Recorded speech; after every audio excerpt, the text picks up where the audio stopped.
La grande semaine de Pompadour, c'est bien sûr l'occasion de découvrir les jeunes chevaux, les futurs stars de demain, mais aussi les cavaliers stars, ceux qui nous font rêver depuis de nombreuses années. Il était aux Jeux Olympiques il y a quelques semaines encore, il a gagné la médaille d'argent avec l'équipe de France. Je vous propose d'aller à la rencontre de Nicolas Touzin. Nicolas, quel programme! Il y a un mois, un peu plus d'un mois, c'était le château de Versailles avec une brillante médaille d'argent par équipe. La semaine dernière, Burghley, mythique concours 5 étoiles en Grande-Bretagne. Et puis cette semaine, Pompadour, la grande semaine. Comment on fait pour s'organiser comme ça? Justement, il faut s'organiser, il faut être bien entouré. Et j'ai la chance d'avoir une super équipe autour de moi. Et ça se déroule jusque-là sans accroc. Vous avez eu le temps de prendre un petit peu de vacances quand même, hein, entre les JO, Burghley J'ai assez peu profité de mes enfants cet été, mais je vais me rattraper cet hiver. On a pris quelques jours après les Jeux, mais c'est vrai que la période l'année était quand même particulièrement chargée. Ouais. Alors justement, comment, au niveau logistique, ça s'organise comment? Par exemple, si on prend à partir de Versailles, parce qu'il y a eu les Jeux Olympiques, mais il y a eu aussi le stage avant à Granville, etc. Donc, comme je disais, j'ai une super équipe autour de moi aux écuries.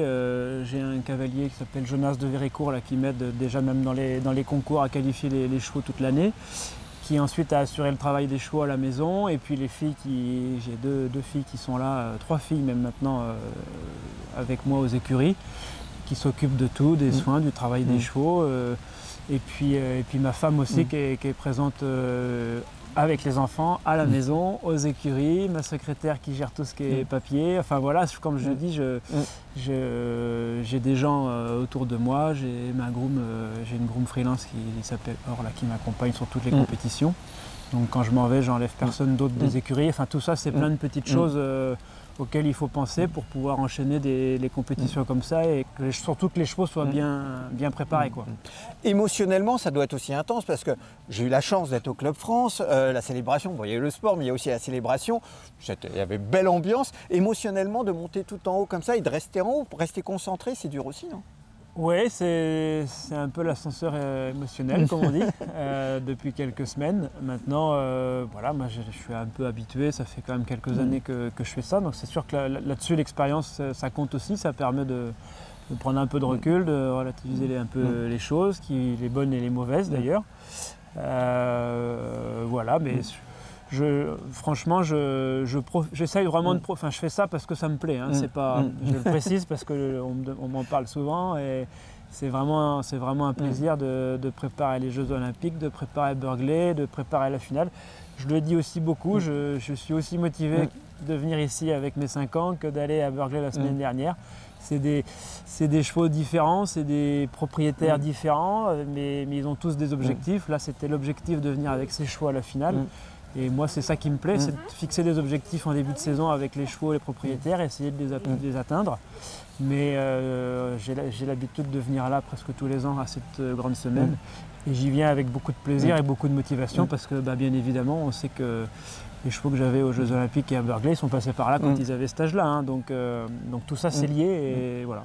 C'est ce que je veux dire, c'est un peu une particularité de votre métier. Là, dimanche, vous étiez à Burghley, qui est considéré par beaucoup peut-être comme le plus dur, le concours le plus dur au monde, avec une belle 7e place, hein, on précise, avec Absolute Gold HDC. Et puis ici, c'est la relève, on les verra peut-être à Burghley un jour, ceux qui vous présentez aujourd'hui. Exactement, comme je dis, moi mes chevaux de tête sont toujours passés au moins à une finale, voire 2, parce que voilà, ça fait partie de la formation. On a un circuit en France qui est vraiment bien fait, c'est pour ça que les étrangers viennent les acheter chez nous aussi, les seuls français en particulier, mais tout l'élevage français, tous les chevaux qui sont nés chez nous et qui viennent se former sur le circuit SHF et notamment à cette finale, ont vraiment l'expérience qu'il faut et on a la qualité de concours. C'est une vraie chance pour nous, cavaliers de complet, d'avoir tout ça dans notre pays. C'est pour ça que notre discipline se porte bien en France. Gagner une grande finale à Pompadour, ça représente toujours quelque chose, même pour vous, Nicolas. C'est une vraie motivation, c'est vraiment un objectif à chaque fois. Alors, ils ne sont pas tous capables de la gagner, pas tous prêts, pas tous précoces, compétitifs, mais c'est vrai qu'un titre à la grande semaine, ça fait toujours plaisir et aux propriétaires et aux éleveurs des chevaux, parce qu'on est encore assez proche de l'élevage quand on est ici. Donc voilà, c'est un vrai objectif chaque année. Écoutez, vous en avez 4-5 ans, hein, c'est ça? Voilà, on espère qu'il y en a au moins un qui va ramener une coupe. Allez, c'est tout ce qu'on vous souhaite. Merci Nicolas. Merci beaucoup.